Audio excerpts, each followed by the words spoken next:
Tonight, hear the stunning new legal twist as a witness admits he lied on the stand in a grisly kidnapping case. For the first time tonight, you're going to see a startling tape. Could it free a man who's now behind bars?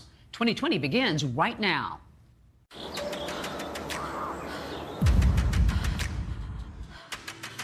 Somebody has my daughter. They have kidnapped her. Please get everybody in the community out there. Everybody trying to say, it's okay, Karen, this is all just a mistake.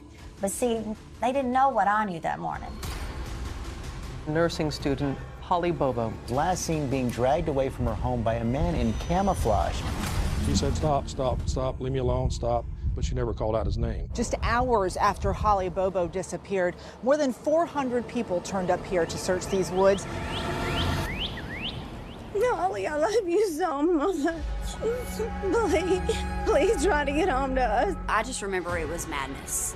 Cops everywhere, helicopters flying. It was already crazy. We were looking at everybody. Everybody was looked at. When did someone kind of pull away from the rest? He said if somebody like him had got Holly, she's just a toy to him. And it's all fantasy world. Dennis Benjamin says, there's a man on my porch who has just confessed to the kidnapping of Holly Bobo. Do you think the jury got this one wrong? Absolutely. Yep. Innocent people are in prison. Please, please help us find her.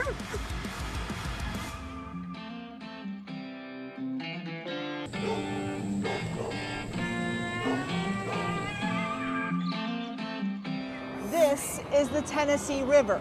On its western bank is Decatur County, a patchwork of sparsely populated farms, dense woods, and neighbors who look out for each other. It's a rural county with a cute little small town, Parsons. Very close to the Tennessee River. A lot of cattle farming and crop farming. Hunting, fishing, boating. People that like to live out in the country, they have some animals or some horses. There's not a lot of industry in Decatur County. I started to say it might be compared to Mayberry, but it's nothing like that. We do have crime just like every other town in America, but we are rural.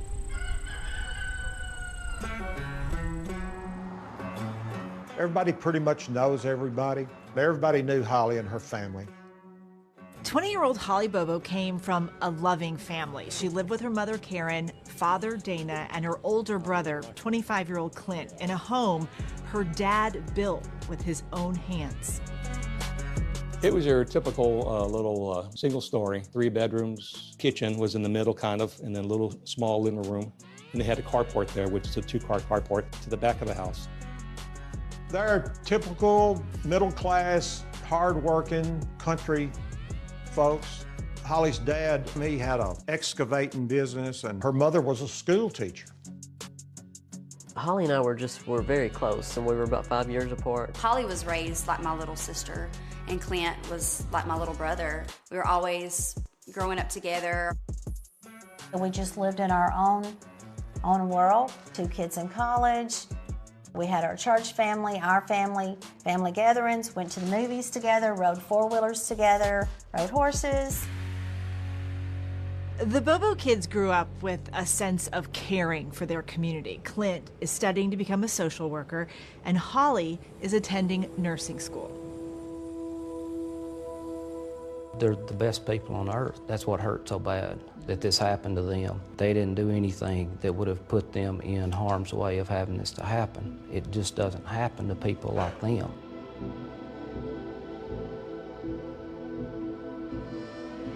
It was just a normal morning like anything else. Dana gets up first and gets ready. Well, I usually go out and feed the dogs. Dana says Holly is already up, studying for a big test later that day. I asked her if she needed any money, I think, for gas or whatever that day. She said, yeah, and I left her some money on the bar. I left out my regular time, 5:30 or something like that, and went on to work. Karen wakes up a short time later. So I went on about my business, getting ready. I'd packed her lunch like I always did. She was sitting at the kitchen table studying, and I kissed her goodbye and told her I loved her, just like every other morning. And I left.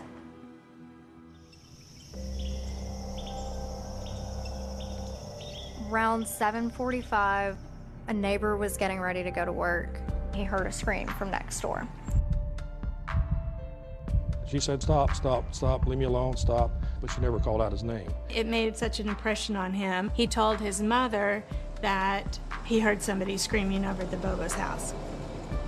That neighbor calls Karen Bobo at work, worried, saying, "We heard a scream coming from your house."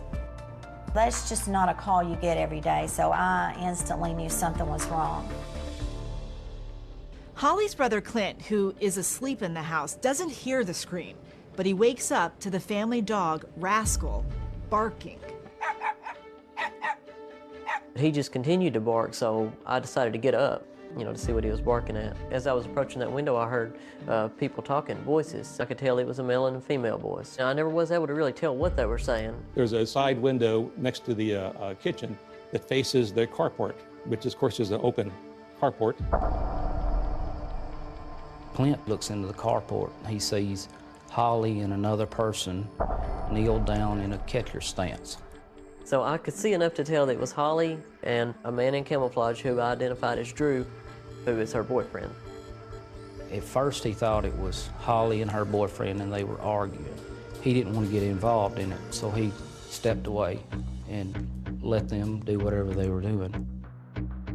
At that point, he sent his mom a text and asked, does Holly not have school today? And I said, well, her and Drew are out here in the garage. I expected Drew to be dressed in camouflage because Drew and I had talked the night before, and he told me he was going turkey hunting that morning. But there were some things that Clint didn't know that his mother knew. Drew was at least 30 minutes drive away. Drew was hunting on my mom's property in southern Decatur County. Right away, her instincts told her that's terribly wrong. I would say like 20 seconds later, I received a phone call from her. She says, call all the neighbors. Oh my God, Clint, that's not Drew. I said, that's not Drew, get a gun and shoot him. Miss Karen is saying, shoot him, get your gun and shoot him. He's like, what are you talking about? You want me to shoot Drew? He just woke up. He wasn't comprehending everything that was going on. And I said, so you want me to shoot Drew? And I think that's when she must have hung the phone up. I just hung up, and I collapsed to the floor. He said he went and got his gun, and he looked out the back window of the kitchen, and he saw that Holly was walking with a man in camouflage. At that point is when I could see them. They were walking towards the woods, and there's a trail that Holly and I are both very familiar with. That trail leads you to a logging road. And they looked like they were walking right toward that trail. She was walking on her own. She didn't appear to be hurt, and still thinking it's Drew. And I'm watching them as they're walking toward this trail. As Clint Bobo is watching his sister Holly and this man in camouflage disappear into the woods, back at work, Karen Bobo knows something is really wrong. And everybody trying to say, it's okay, Karen, this is all just a mistake. But see, they didn't know what I knew that morning. It couldn't be Drew, and that the neighbor had heard a scream. And so my friend, she grabbed my hand, pulled me up, and we headed out of the building. She hands me her phone. 911, what's your emergency? Somebody has my daughter. They have kidnapped her. And somebody in full camouflage got Holly. Please get everybody in the community out there. They're on their way, sweetie. I've got everybody on their way right now already. Oh, my God. In the hours and days that follow, thousands of people will come to this small town, all asking the same question. Where is Holly Bobo?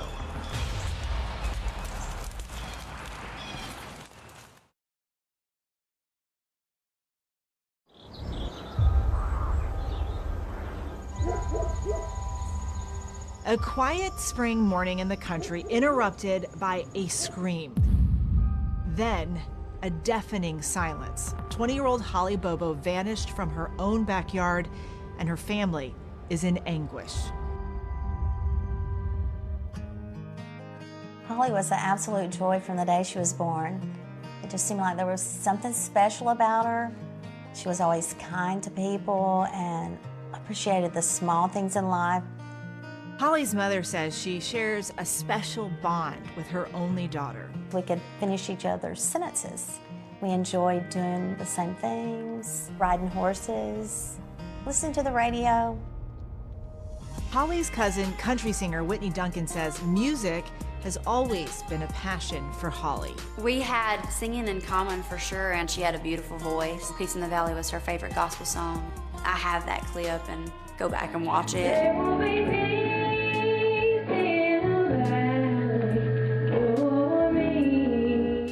Following graduation from high school, Holly has her eye on the future, studying hard to become a nurse. Holly and I ended up in the same nursing class in Parsons, and so I really got to know her. She was very committed to the program. You could just tell. She studied continuously. On the day that she went missing, we got to class and we're supposed to take a test the first thing. The instructor went out and came back, and she announced that something terrible had happened.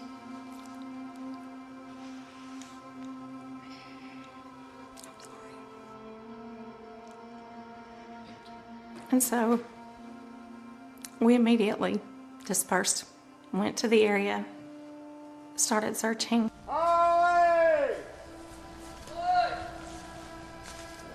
When tragedy strikes, Decatur County comes together. On April 13, 2011, just hours after Holly Bobo disappeared, more than 400 people turned up here to search these woods, trying to help find any clue as to what happened to the 20-year-old nursing student. The search response was almost immediate. By 8:30, half the neighborhood was out there. I've seen 800 people out here today. These guys here is going to be the team leaders. Group 1 is this, so it'd be Group 2 that's down here. By 10, half the county was there. Holly, I love you so much. Please try to get home to us. And if anybody knows anything about her, please help us find her. So when you first get there on the scene, what was it like there? Everybody was involved trying to determine what happened to Holly Bobo. It was just a chaotic scene of following leads with hundreds of people involved. Just anybody that can help, just come on and help us, please. You know, Tennessee's known as the volunteer state, and that's what happened. Just about every county in half of Tennessee was there, from Memphis to beyond Nashville. If you see anything that is not right, call me.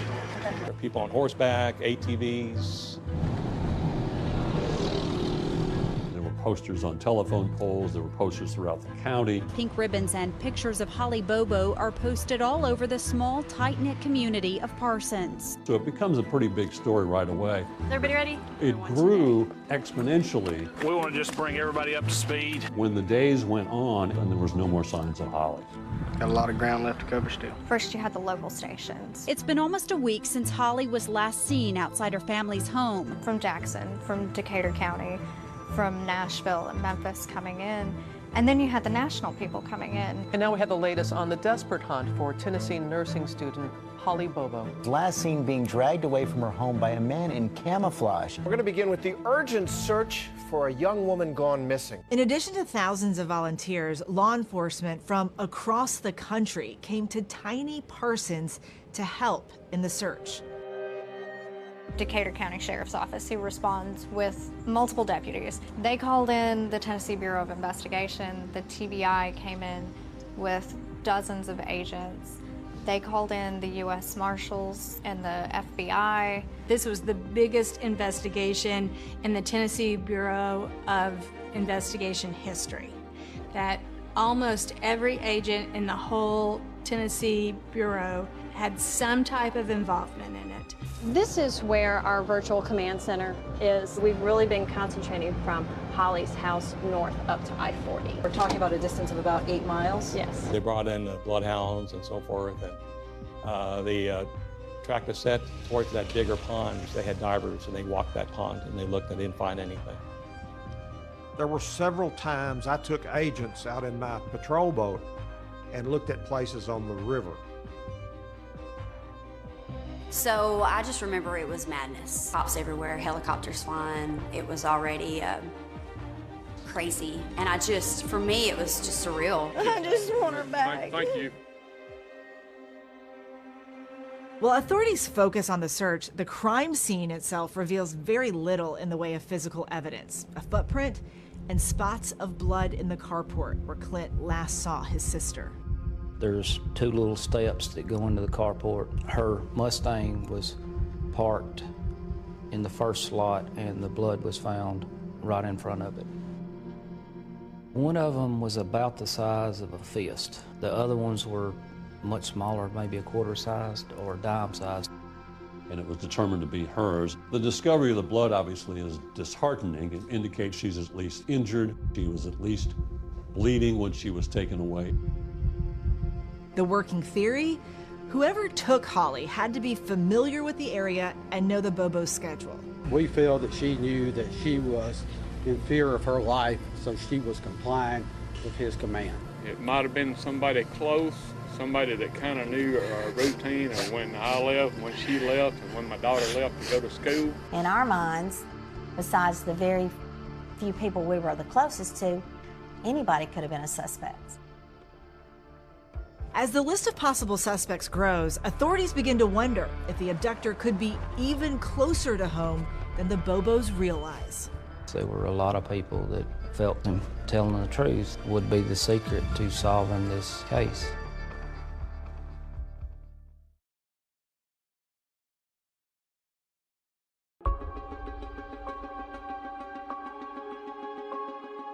It's been almost a week since Holly was last seen. 20-year-old nursing student who reportedly was abducted from her home a week ago today. Abducted from her home 6 days ago.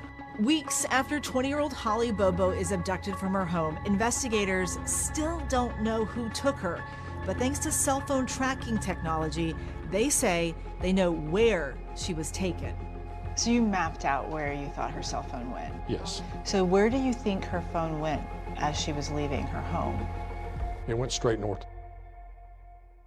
Can we look at the map? Absolutely. Okay. So they go north, about 32, 33 miles an hour, the red dotted area, and then it travels this way. Volunteers searching along the mapped out route find some of Holly's personal items, including her cell phone.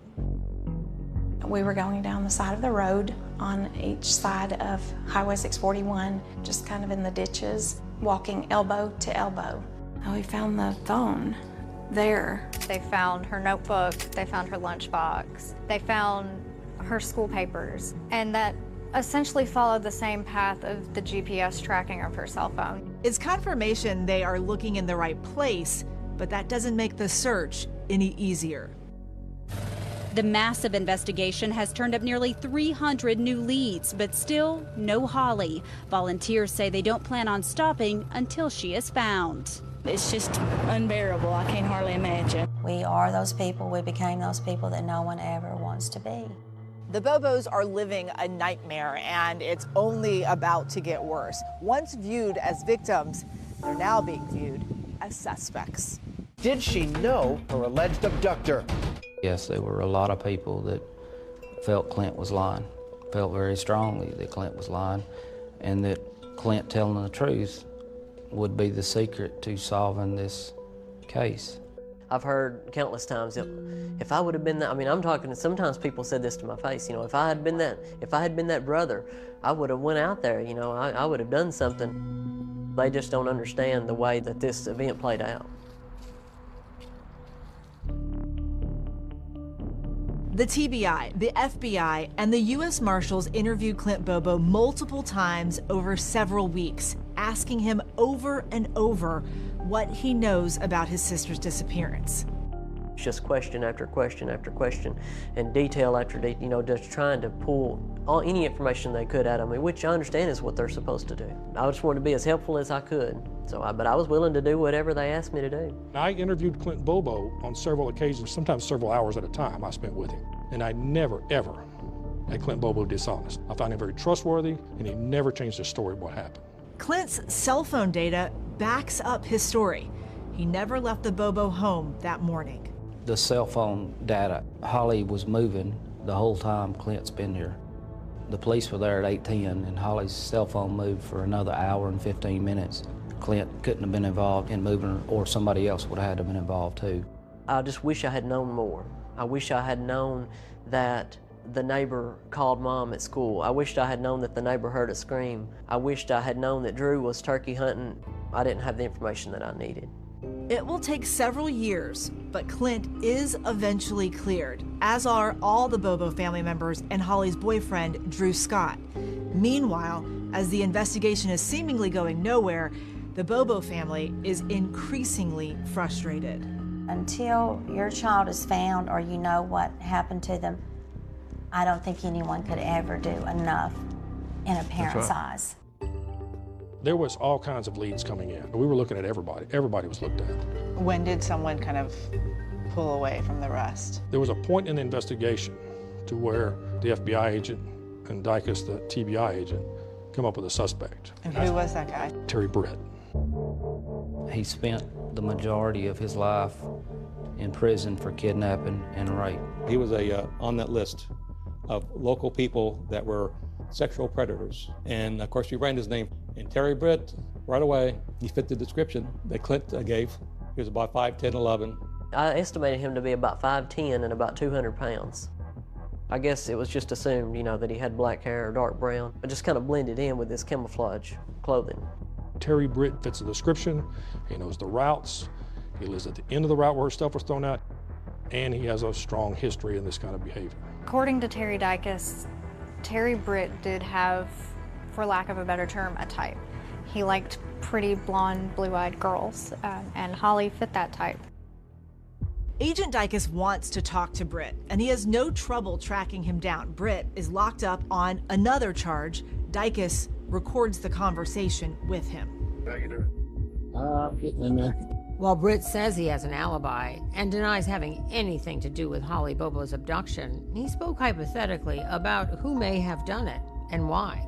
He said if somebody like him had got Holly, she's just a toy to him, and it's all fantasy world. She's young, pretty, perfect, somewhat body. Yeah. Okay, like a toy, some people would think. See, this man, when he goes and gets this female, then he's gonna go snatch her up. He can't wait to get her to wherever he's gonna take her to, because he's wanting that body. He's living in this fantasy. He's got this perfect girl, and he's got to get to that body as quick as he can. But as soon as he gets done, now reality sinks in. But here comes reality. Now I've got a body. What am I gonna do with it? Because if you keep it, you gotta feed it. Right. You gotta hide it. It ain't gonna happen.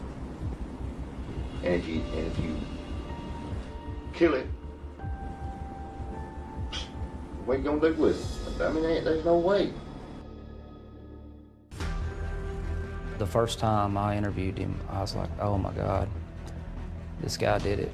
This guy did it. But the Bobo investigation is about to take a turn. I've been hearing about these guys. In the investigation, they were brought up early and often. Is a new prime suspect about to take center stage? He would tell people, you're gonna end up in a hole just like Holly.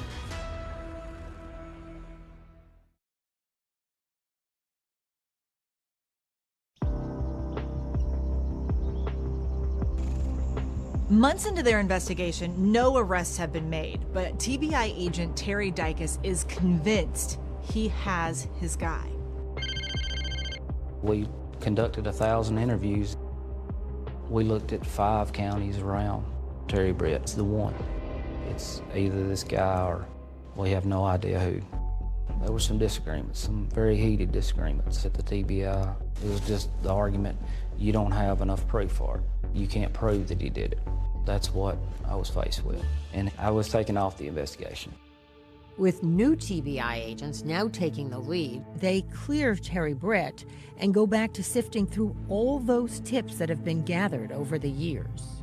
As investigators dig into this case, a variety of possible suspects emerge, but one group of men well known to law enforcement becomes the focus of their investigation. I've been hearing about these guys, that people are saying that they're into all kinds of things, stealing things. They were friends, 4 guys, Zach Adams, Dylan Adams, Jason Autry, and Shane Austin. All 4 were suspects separately. Zach had criminal histories. Dylan had drug charges. Jason Autry had a history of theft and drug charges. Shane Austin admittedly had a drug problem. They all had that common link of having a criminal past. Tell me about your son, Shane. He was just the life of the party. He was just a fun person to be around. But he had a problem. Between his 9th and 10th grade year of high school, he dislocated his shoulder playing football. I think the opioid stuff started after his first surgery. He wanted to not be addicted to drugs. He tried not to be addicted to drugs for a long time. Jimmy and Rita Austin had given Shane a place to live, a little trailer to live in that was down the road from their family home. Their last names all started with A, and the locals referred to them as the A train. They were known for getting in trouble. In the investigation, they were brought up early and often by people that know that they're into drugs. Zach would tell people, you're gonna end up in a hole just like Holly. Comments everywhere that normal people would not make. And in the early days of the investigation, Holly's mother, Karen, thought these guys could know something, given what they had been heard saying around town. So she tracked them down herself. I asked them, did they know anything about our daughter's abduction? Of course, they all denied it. She was kind of doing her own investigation. I mean, she came here and asked to talk to Shane. I guess I would have fought Goliath. You know, I just had no fear. I was trying to find my daughter. And at the time of Holly's abduction, witnesses tell investigators that before she went missing, Shane Austin crossed paths with her at a local raccoon hunting festival. The story was that Shane had seen Holly Bobo at the coon hunt and that he'd kind of followed her around like a stalker. Did you hear anything about that? I guess we heard that rumor. We heard that he was trying to take a picture of her and pretending like he was talking on the phone. But now Shane only had a flip phone, so I don't think you could hold that flip phone up to your head and take a picture of somebody, but that's what we heard. Investigators followed up on this story. Within a week of Holly's disappearance, they showed up at the Austins' property wanting to speak with Shane. They come and brought the dogs and come down and search Shane's trailer, and that was the start of it. Throughout their investigation, authorities say they never found evidence at the Austins' property that connected him to Holly Bobo. Were you surprised that they were down there? Yes. I mean, I know Shane had drug issues, and that's what I told the TBI guy when he come to the gate down there. I said, hey, I said, if she'd been made of morphine, I'd said you come to the right place. But no way. And then, 2 years later, with those new agents on the case, authorities zeroed back in on the Adams brothers, Jason Autry and Shane Austin. At what point did you realize that he might be in trouble with all of this? When they come back at 6 o'clock in the morning and tooting the horn, so we went down and opened the gate and let them in, and they said, we're down here to get this over with. So we want Shane. That's when they wanted to know where the body was at.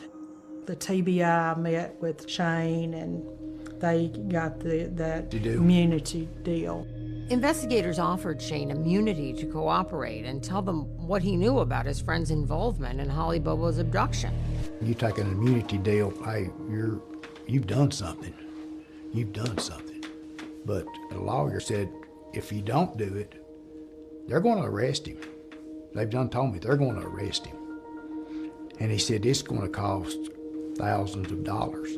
So us three, we talked and we agreed. And we talked hard. We talked hard. We talked hard. If you got any part of this, you better be telling it. Shane Austin had nothing at all to do with this. So Shane Austin takes the deal, but when he sits down with investigators, they're disappointed. They was very unhappy because he didn't know where the body was at. According to authorities, all he can tell them is that he too has heard Zach Adams make incriminating comments about what happened to Holly. There was talk that Zach had blurted out, "I'm going to do you like I did to Holly." But Shane also said that he didn't believe that Zach was telling the truth. He thought that Zach was just boasting. But investigators believe Shane knows more than he's telling, and they revoke that immunity deal. I was scared for my son. If the TBI wasn't here, they was calling him, harassing him. So we didn't have any peace. I don't know if it was them calling him or whatever, but anyway, his drug use just escalated, and that's from that. So, and Christmas was the last time we seen him. Shane's parents say his life continued to spiral, and in 2015, he died by suicide. Shane opened that door to addiction. They just grabbed him and pulled him in, and this time it pulled him in for real. Wasn't gonna let him go. Authorities have lost one cooperating witness, but they're about to get a new one. Go through. You ain't gonna be scared of nobody now. Ain't no reason to be scared of nobody. Could what he has to say finally explain what happened to Holly Bobo?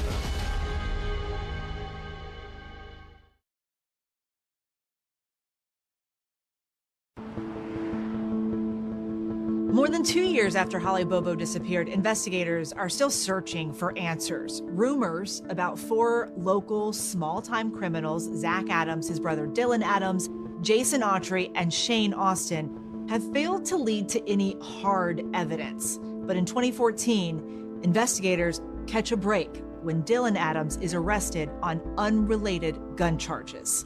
When he was arrested this time, it was big. This guy that he had been hanging with was a convicted felon, and they had a couple guns on them and drugs. So he got in trouble for having the firearms around a felon. They had him in a federal holding facility up in northwestern Tennessee.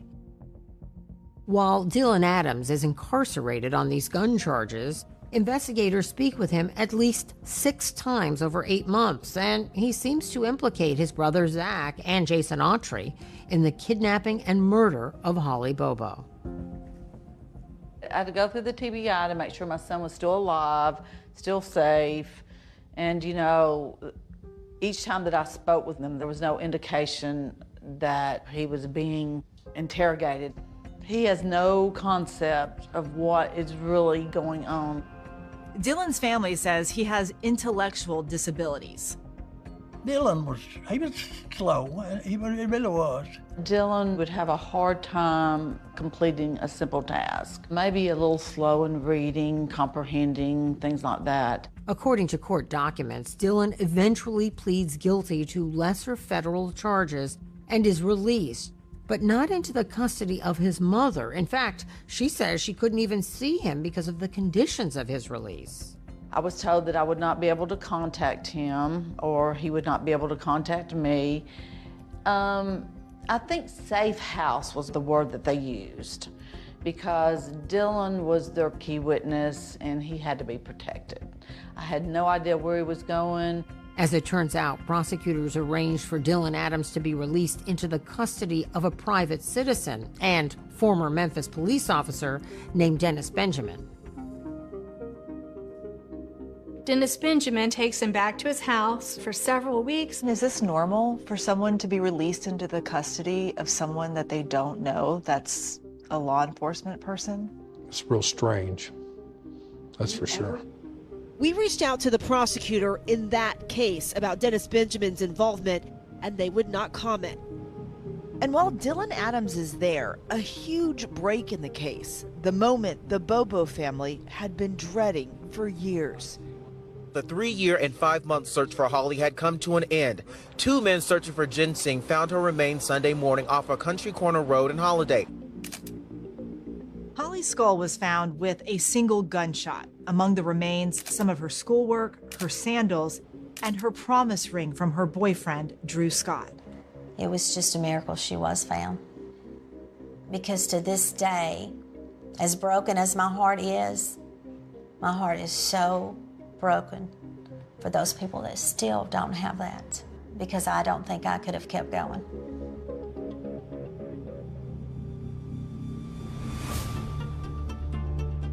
And just weeks later, the Decatur County Sheriff's Office receives a shocking phone call. The caller is Dennis Benjamin, telling them that Dylan Adams, still in his custody, has just confessed to taking part in the kidnapping and murder of Holly Bobo. You'll have your seat right there if you don't mind. Dylan Adams is brought in to speak with TBI agents, and through halting one-word answers, he tells them that he, Zach Adams, Jason Autry, and Shane Austin committed the crime together. You came forward to Dennis and told him some things that are above and beyond what you've ever told me or Brent about this case, right? Okay. Describe what was she doing? What did she look like? What was she wearing? She had long pants on, pink shirt, clean face back. That. Okay. Dylan says that all 4 men sexually assaulted Holly at Zach's house. And now you're saying that Shane Austin is sitting there. You're sitting there. Jason Autry is sitting there. And Zach. Is there anybody else involved? Was Holly Bobo kidnapped? Was she raped? Raped by you? I just see someone being bullied into saying something they didn't do. I think that he was just trying to get through it. You withheld information. That ain't how this works. He was in a federal holding facility for almost 2 years. The TBI agents there pounded him, and he never, ever once said, I raped Holly. And then he's moved to this Dennis Benjamin's house, and suddenly he's raped Holly. We attempted to contact Dennis Benjamin, but we were unable to reach him. She was shot in the back of the head. How did that happen? How much blood was on the floor? What was ever done to clean that up? Well, I know just the guy. I don't know. Armed with Dylan's confession and a search warrant, investigators go to Zach Adams' house looking for any physical evidence to corroborate his story. They come to the door there and asked me, said, you want to unlock it or you want us to tear the door down? And they knocked a hole in it to see what was back there, I reckon.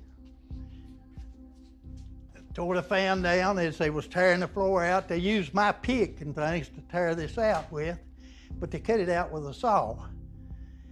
And the story, he was raping her and attacking her in the house. Well, they pulled up floorboards, they DNA tested all the couch and the bed and everything, never found nothing.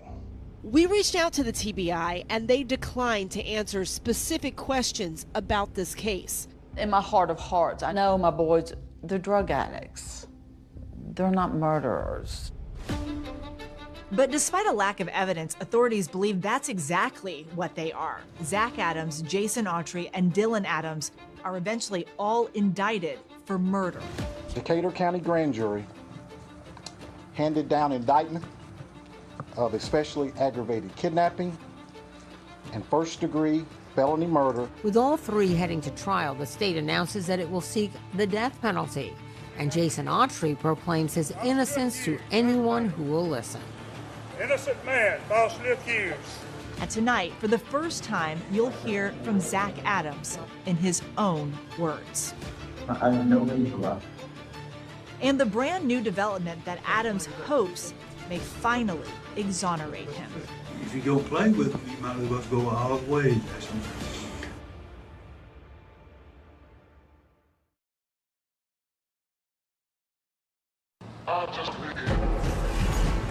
All right, we're ready to continue.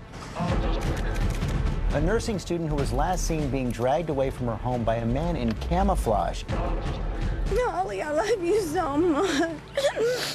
The Bobos are living a nightmare, and it's only about to get worse. I know that my daughter begged for her life. Look at me, please. You have shown absolutely no remorse. But is she saying that to someone who's innocent? Why do you think you guys became suspects in this case? There were a lot of people at your trial that testified that you had made comments and that you had killed Holly Bobo. I don't think they're capable of kidnapping a woman and keeping it secret for 2 years. I don't think they're capable of doing arithmetic. Raise your right hand, please. Did a key witness lie on the stand? He said, I need you to help me bury this body. He said, that's Holly Bobo.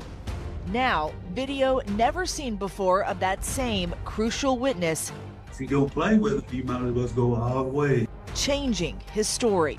So we went all the way. What does he tell you? Tells me he made the whole thing up. Why would someone admit to killing someone if they didn't do it?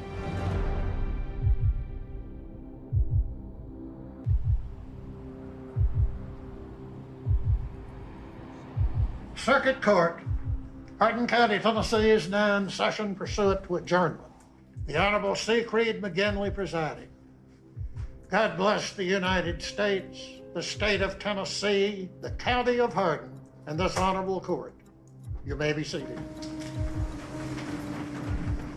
It's been 6 years since Holly Bobo was taken. 6 years since she died.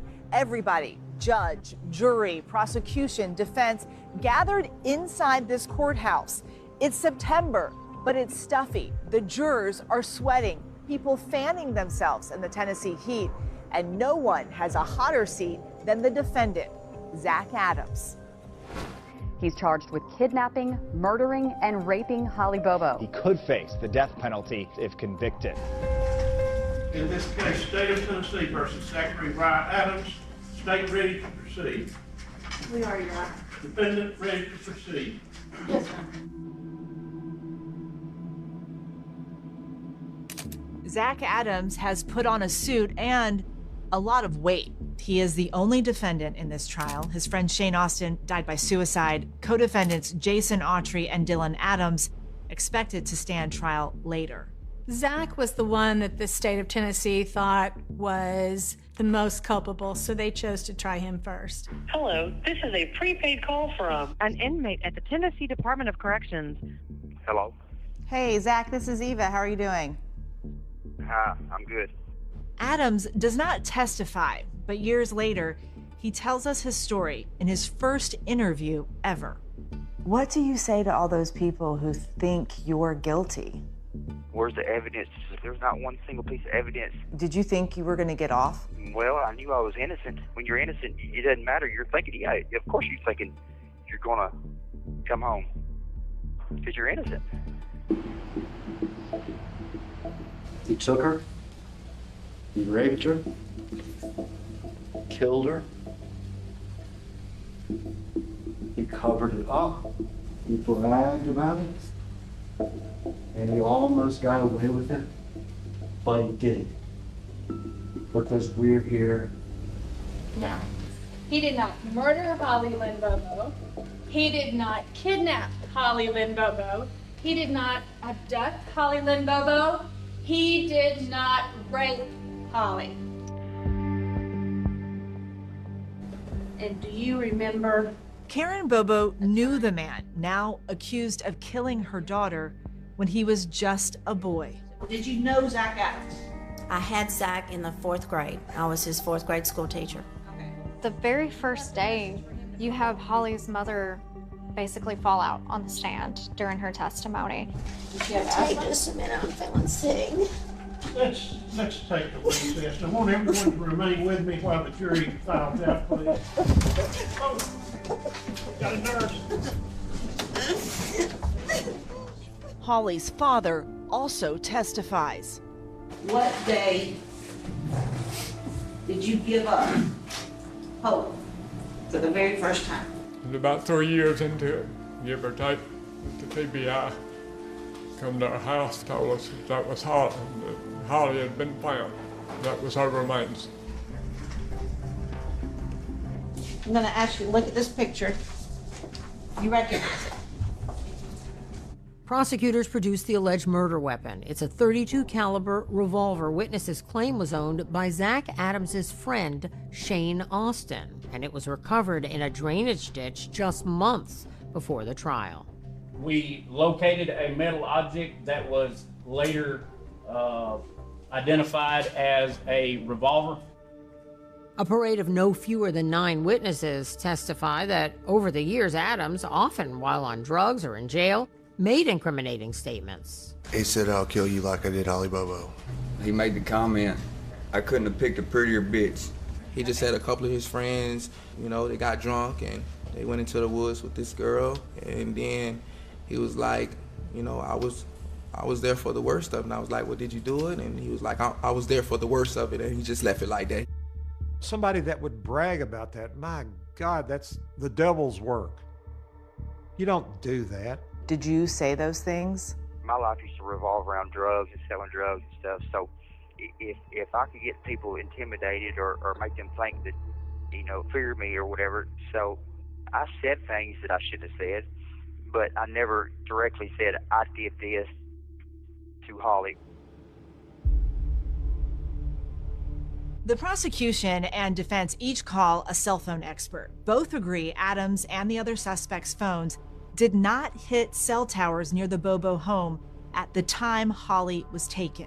At the time of this abduction, do we have any idea where Zach Adams' phone is, where Shane Austin's phone is, where Dylan Adams' phone is, or where Jason Autry's phone is? No. The prosecution expert says it's possible Holly and Zach Adams' phones were in the same general locations later that morning, but the defense expert disagrees. In very general terms, the devices were not together at the same location at the same time during that morning. Did you kill Holly Bobo? Absolutely not. Why do you think you guys became suspects in this case? We didn't have a hard alibi, and we was local, drug users and stuff, and it wouldn't matter putting us away. I felt like they had to arrest somebody, even if it was the wrong person, which it was. As the trial continues, astonishing testimony. A witness you might think would be the last person to believe Adams is innocent. I looked at Zach personally a total of 2 or 3 times. Whenever the last one was over with, I stopped looking at him. And a stunning courtroom appearance. That former suspect with a theory of what Holly's killer was thinking. You gotta hide it, and if you kill it, what you gonna do with it? Terry Britt, the man investigators say they cleared, is about to take the stand.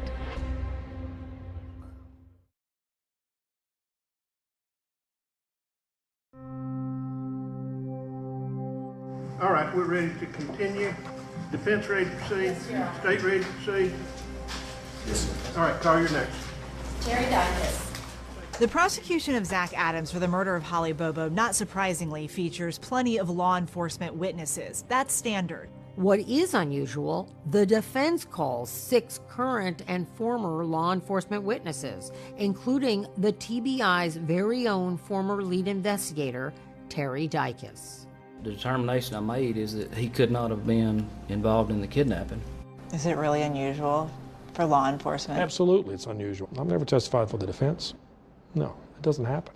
Law enforcement guys don't come forward for the defense. I was wasting my time. Wasting your time doing what? Investigating these idiots. Can you be more specific about these idiots? Jason Autry, Zach Adams, and Shane Austin, and Dylan Adams. I don't think they're capable of kidnapping a woman and keeping it secret for 2 years. I don't think they're capable of that. I don't think they're capable of doing arithmetic, much less this. In August of 2012, Terry Dykes had a new supervisor come in, and that supervisor looked at the leads and looked at the way that Terry Dykes was doing that investigation. Case agent on the case needed to be benched. Why was he benched? In my opinion, based on statements he made as well as statements other agents made to me, he had lost his objectivity. He had tunnel vision on a particular suspect and was not objective about all of the facts coming into the case. I've weighed the information that I had at the time, and I believe I'm objective.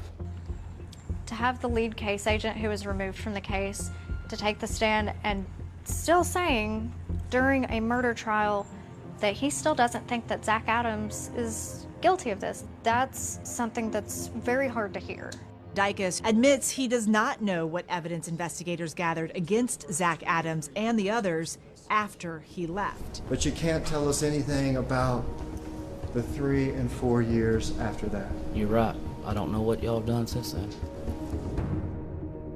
In a murder trial, it's usually the prosecutors pointing fingers, but in this case, the defense attorneys took a turn. They argue Zach Adams is the wrong guy. Somebody else kidnapped and murdered Holly Bobo. That guy, Terry Britt. And you don't have to go far to find him.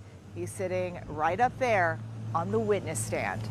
Terry Britt, T-E-R-Y-B-R-I-T-T.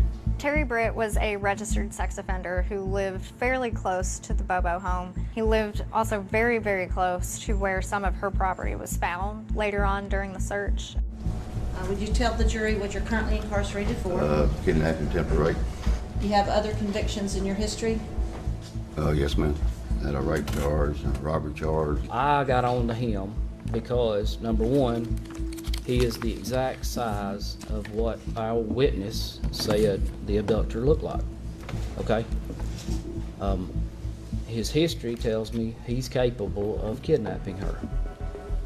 Do you remember Terry Dicus coming out to talk to you about the disappearance of Holly Bobo multiple times? Oh, yeah, we all know Dicus, don't we? Britt's history of rape, kidnapping, and firearms convictions made him such a strong suspect, the TBI got a subpoena to bug his home. Were you aware that for the first time in the state of Tennessee, they had actually bugged your house? No, ma'am. But that extraordinary scrutiny of Britt yields no evidence to warrant an arrest, and he says he has an alibi. Your wife, Janet Britt, was with you the entire day. The entire day. You were never apart from one another. Never. I checked his alibi and found out it was garbage. Why did you think the alibi was garbage? His cell phone called Janet's cell phone and talked to it for 2 minutes and 56 seconds. His alibi is not true. It's fabricated. Okay. Nevertheless, the Brits insist they were together the whole time and their alibi is legitimate. Terry Dicus called me to go interview Terry Britt, and all Dicus wanted to know was if he is interested in talking about Holly Bobo and working out some kind of deal. U.S. Marshal John Walker says he visits Britt, who is in prison on an unrelated charge, and lays out how he believed Britt committed the crime. I said, I know you're a sociopath, I know you have issues with women, and I walked him through what we knew. He interrupted me and looked at me very, very straightforward and said, sounds like you have it all figured out. I'll plead to it and you can close the case. Do you remember at one time offering to plead guilty to the murder of Holly Bobo if you could get a 20-year sentence?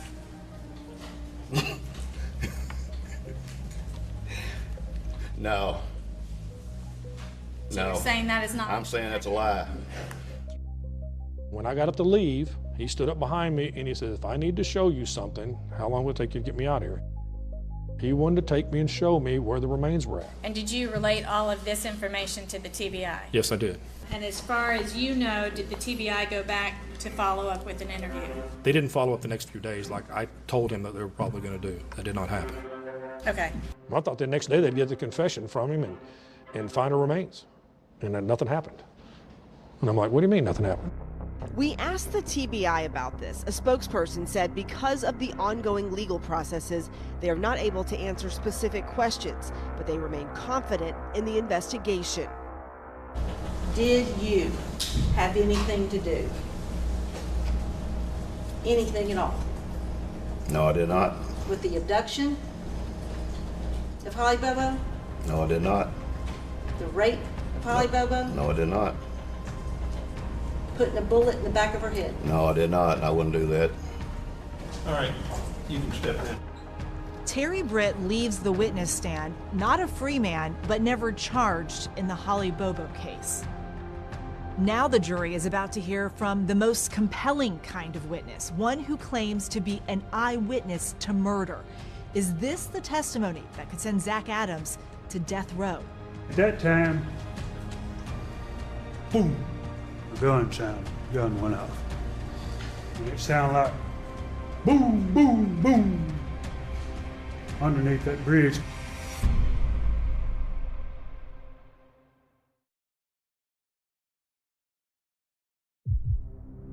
Chilling testimony today in the trial of Zach Adams, one of the men charged in the murder of Holly Bobo. The prosecution opened up with a somber message to the jurors saying Adams bragged about killing Bobo. So far, there's no concrete evidence pinning Adams to the crime. There is no DNA, no fingerprints, no video, no recordings.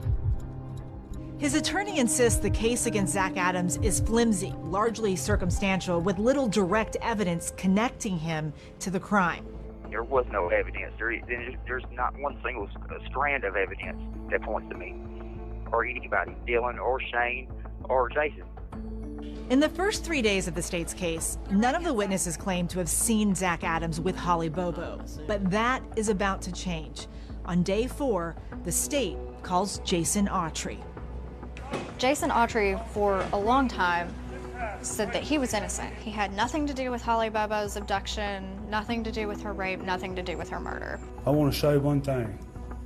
I'm innocent of these charges. I heard you say that earlier. Right hand before God, I'm innocent, sir. But then in late 2016, Autry changed his story. We get a call from Jason Autry's attorney, and he informs us that Jason has been talking to prosecutors and that he's going to be testifying against Zach at trial. Raise your right hand, please. Solemnly swear the testimony you're about to give is the truth, the whole truth, and nothing but the truth, so help you God. Yes, sir. There are witnesses, there are star witnesses, and then there's Jason Autry. From gavel to gavel, the entire 4th day of testimony is all Autry.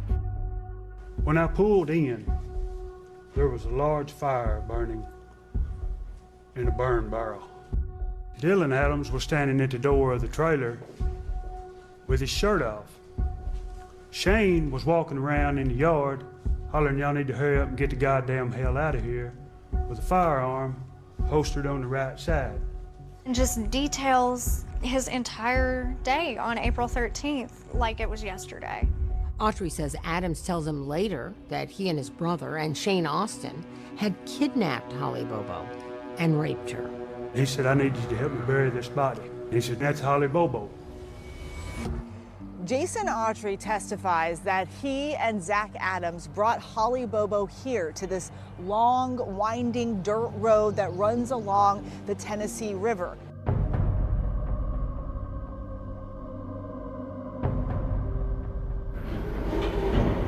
Autry says they take the body, which was wrapped in a blanket, and lay it on the ground. I'm standing over the top of him, with my hands on my knees. She's being right here. And at that time, I see the foot move, and a sound of distress. It sounded like, come from the blanket. I told him, I said, this is still alive. Autry says he keeps a lookout while Zach gets a pistol from the truck. And at that time, boom, the gun went off. And it sounded like boom, boom, boom. Underneath that bridge, it was just one shot, but it echoed underneath that bridge all the way down that damn river bottom. And when that gun went off, birds went everywhere, just all up under that bridge. And it just dead silence for just a second. Autry says at that point, he hears a boat motor and fears they'll be discovered. We load the body back into the truck in the same fashion, shut the tailgate. We drive, and driving just erratic. Panicked, just pretty much. to hear him telling that story? Anger. What I felt anger, sadness, because I thought he was my friend. Why would he lie on me? The Bobo family told us in 2017 they believe Zach Adams is responsible for their daughter's murder and that Jason Autry's testimony rang true to them. It did, and it matched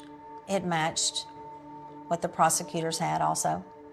My cross-examination of Autry was everything. I mean, it was really important. The defense attorney points out at the time Autry says the murder happened, he was on phone calls with his girlfriend and also his mother. In the middle of all this, you were able to take a telephone call from your mother, Shirley King, that morning at 9:42, weren't you? If your records reflect that, that's true. Autry also mentions a burn barrel at Shane Austin's house. 55-gallon barrel with all the paint off of it, with flames shooting out the top of it, 3 to 4 foot high. Shane's mother says there was no burn barrel. Shane didn't have a burn barrel at his trailer. Shane's mother also says Jason Autry was wrong about a fence at Shane's trailer. The gate was open.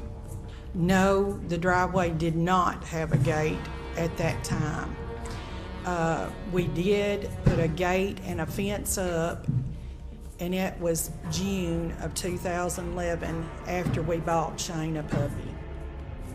The prosecution basically adopted Jason Autry's story of what happened, but they left huge gaps in their prosecution, and they don't explain who it was that came and abducted Holly. They don't explain how her body got at that cell tower. Prosecutors argued at trial that Shane Austin could have been the one who took Holly. Jason Autry is the best evidence that these prosecutors have in this case because they have very little physical evidence. They're banking on the jury completely, wholeheartedly buying his account. Inside this courthouse, the jury is about to deliver a verdict. It could be a life or death decision for Zach Adams. Either way, it won't be the end of it. Years later, a new investigation, another courtroom battle, and prison interviews. What Zach Adams and Jason Autry say now.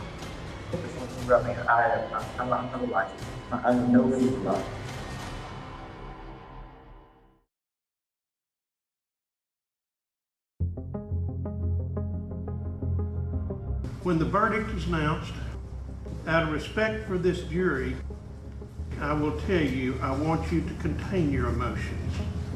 I want there to be no displays. The jury deliberates 11 hours over 2 days and then finds Zach Adams guilty on all counts in the kidnapping, rape, and murder of Holly Bobo. When you heard them read the verdict and they said guilty, It was good. It was terrible. It was terrible. Worst day of my life, probably.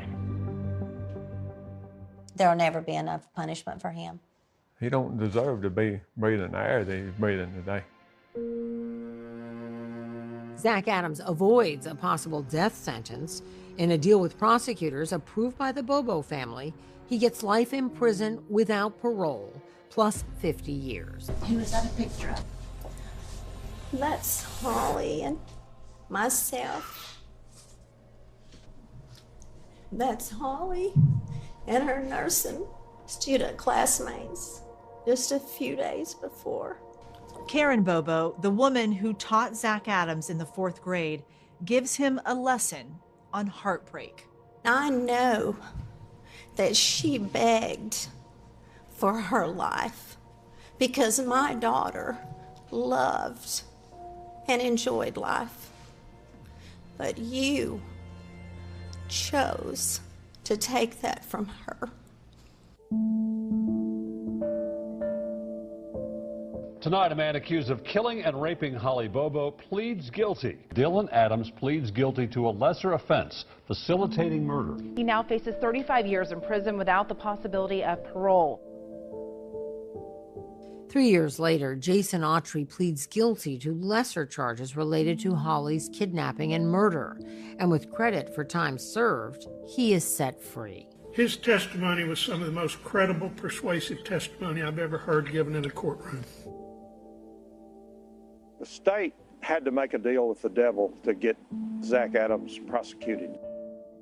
In my opinion, all three of them should be hanging in this big oak tree on the backside of this courthouse. From his prison cell, Zach Adams has tried and failed over the years to have his conviction overturned. Now, he is trying again. You hear people say that they're innocent all the time in jail, in prison. Yeah. So people are skeptical.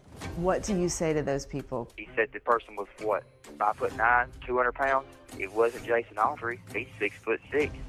Could have been me. I was 6'3", 125 pounds. My brother's 6'2", 125 pounds. The person in the abduction there wasn't one of us. I mean, he didn't match the description of any of us. A flurry of legal filings beginning January 2024 lay out why Zach Adams says he deserves a new trial and why prosecutors say he does not.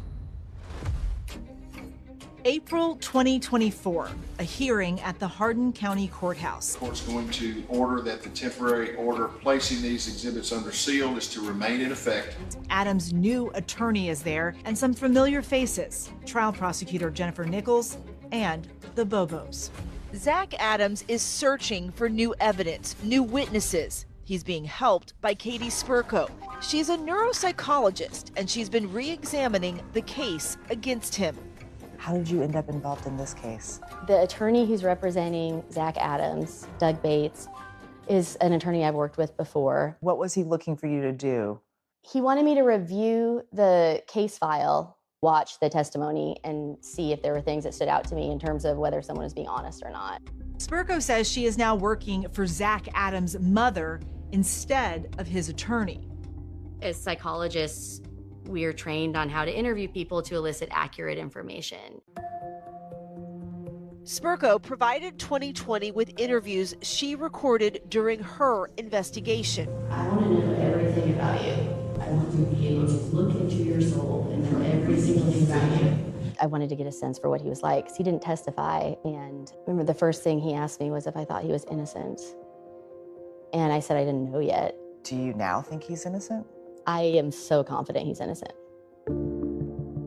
Hi, my name's Katie, and I'm so sorry to come here unannounced. I had your address and I didn't have your phone number. Spurko looked for more information about former suspect Terry Britt, who was later cleared by the TBI. She went to see his wife, Janet, who still stands by her husband. There was some evidence that came up with Terry regarding the Holly Bobo situation. I don't see how, because he didn't have nothing to do with it. There's no way he could have went and kidnapped her. He was here with me. Just because he has a record, that doesn't mean he had anything to do with it. Some of Katie Spurko's investigating has provoked a reaction from the prosecutor. In a court filing that includes an affidavit from Janet Britt, the prosecutor accuses Spurko of trying to intimidate Britt and of offering to show her confidential discovery files.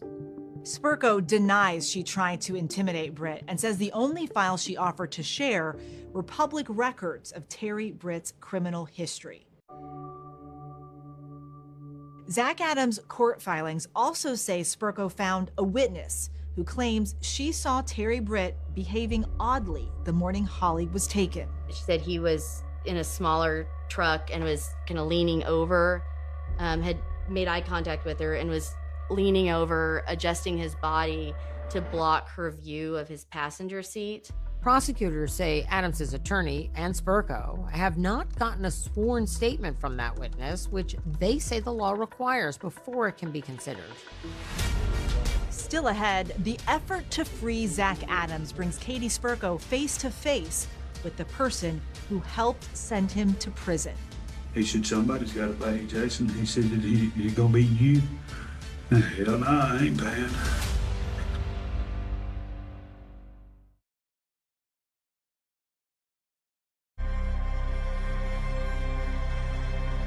Forensic neuropsychologist Katie Spurko, now working for Zach Adams' family, has spent nearly a year studying his case file, watching the trial testimony, tracking down and interviewing witnesses. But the person she most wanted to talk to was the man many say sealed Adams' fate, Jason Autry. Mr. Autry, raise your right hand, please. solemnly swear the testimony you're about to give. I found him to be such an engaging witness. And at the same time, there were aspects of his story that were red flags, just impossible. Dylan Adams was standing at the door of the trailer with his shirt off. Shane was walking around in the yard with a firearm holstered on the right side.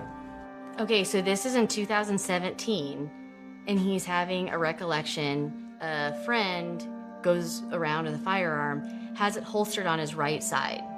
That's a really specific thing to remember. That's my testimony, the truth.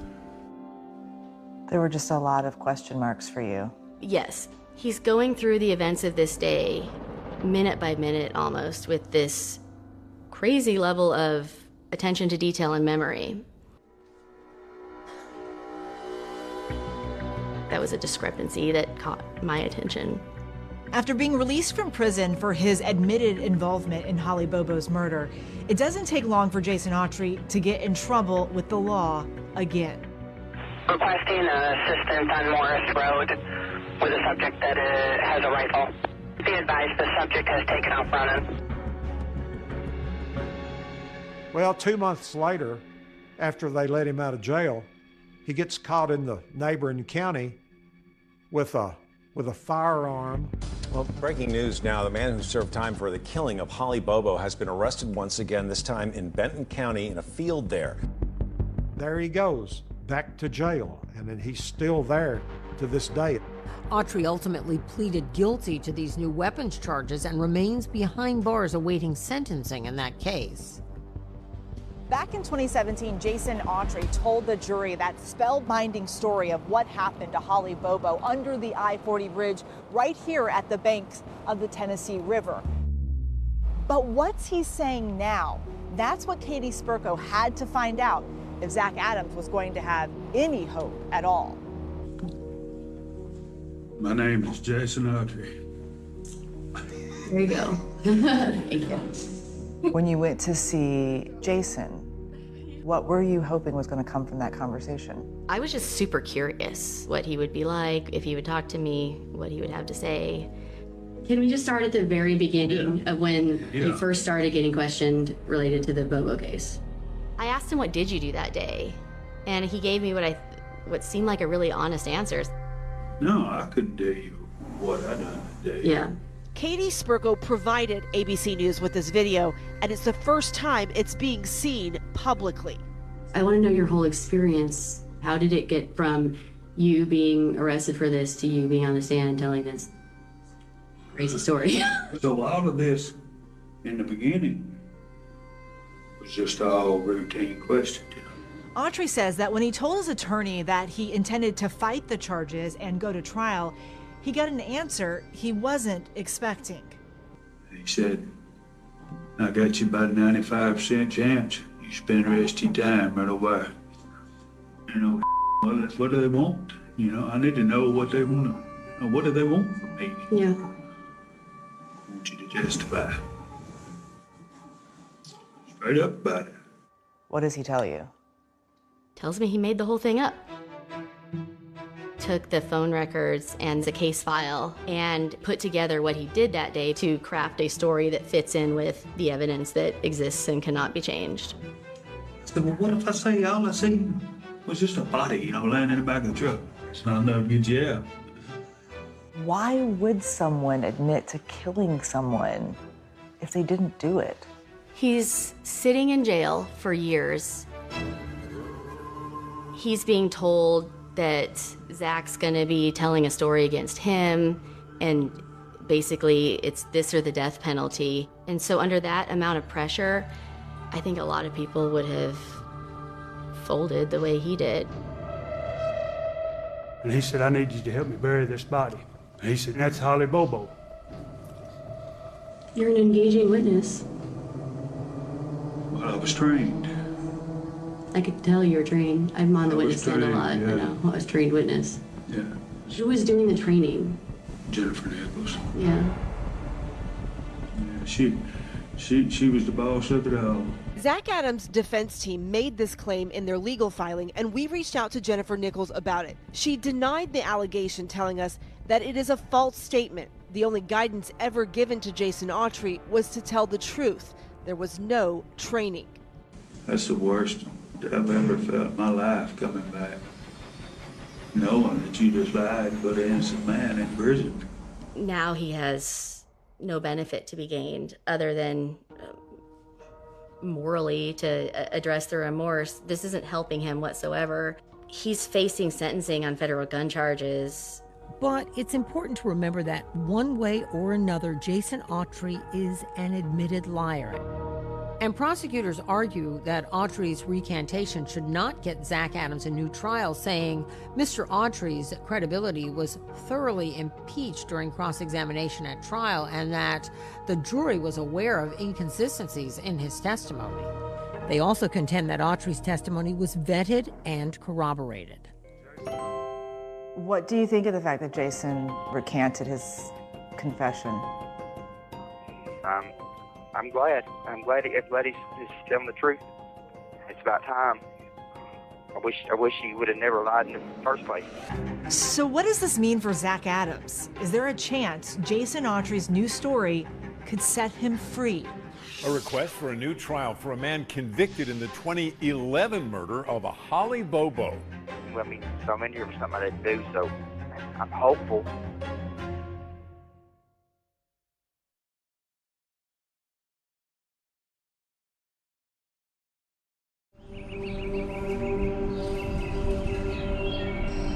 This case is a tragedy. There was never a day in that courtroom that I didn't feel for Karen Bobo. And you have shown absolutely, look at me please, you have shown absolutely no remorse for anything that you have done. At sentencing, Holly Bobo's mother, there was that very dramatic moment where she wanted to speak to you and look you face to face, eye to eye. Well, she felt like she was talking to the person that took her daughter's life, but she don't realize that I'm not that person. They're the real victims of all this, but they need to know that we didn't have anything to do with it. And if I knew anything, I would have helped any way I could have. Before this happened to Holly, we lived in what we thought was one of the safest communities. The day that Holly was abducted, not only was something taken from us, it was taken from our whole county, community, and the surrounding counties. The goal was to get justice for Holly, and I feel like that happened. And obviously it didn't bring her back. There will still be sad, but there is a little peace in knowing that the people that did this to her will be in jail. But now there are questions about whether one of those people, Zach Adams, will remain behind bars. A request for a new trial for a man convicted in the 2011 murder of a Holly Bobo.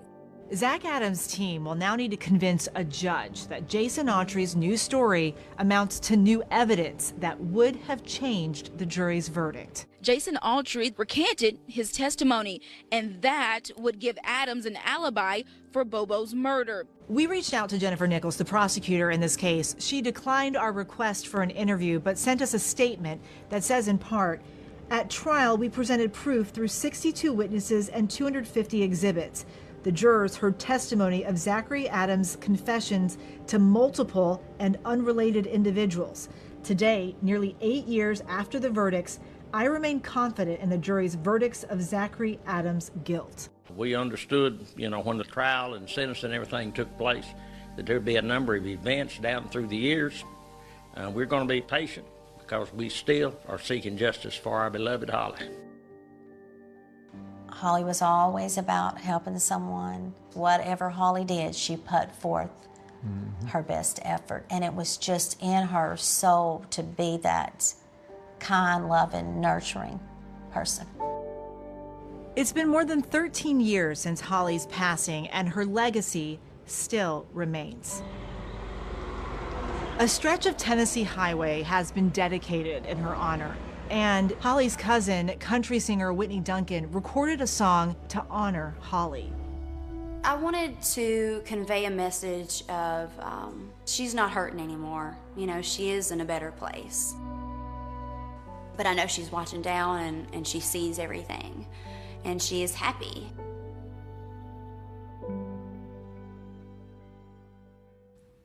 After Holly's death, the Bobo family established a scholarship in her name for other nursing students. As for Zach Adams, a hearing is scheduled next month when a judge is going to consider some of his legal filings.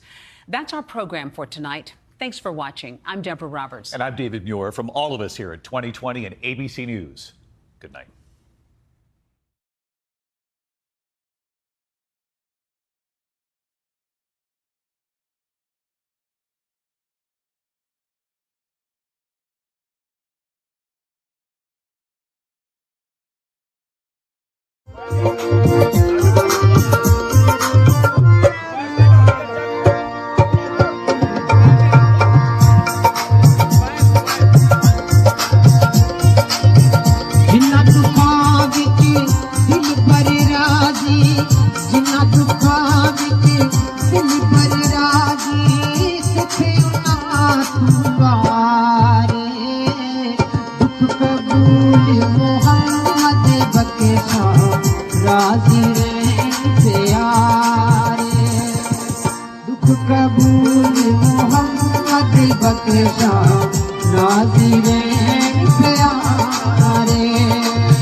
असन यार बचाना सोने सोने मिले हजारा असन यार बचाना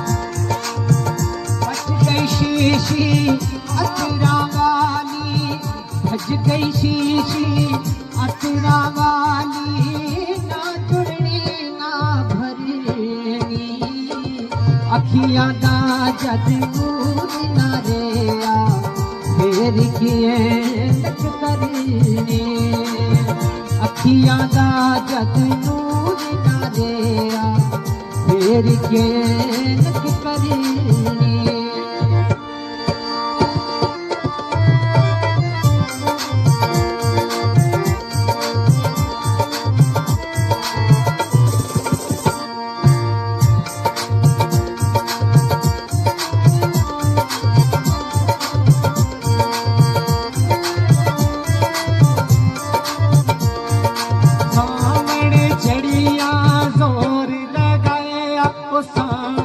चढ़िया वे जोर लगाया वे रुड़ गई रेत निमाणी तू किया रुड़ दी वे रेत निमाणी मेरे मुसाफिर पानी तू किया रुड़ दी वे रेत निमाणी मेरे मुसाफिर पानी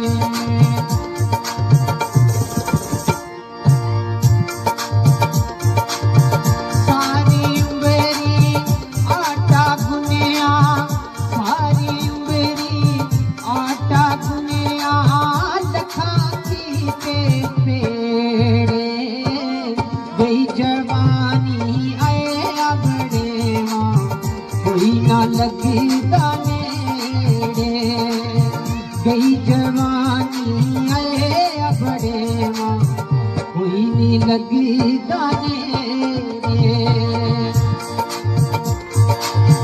माटी दा कब पानी देना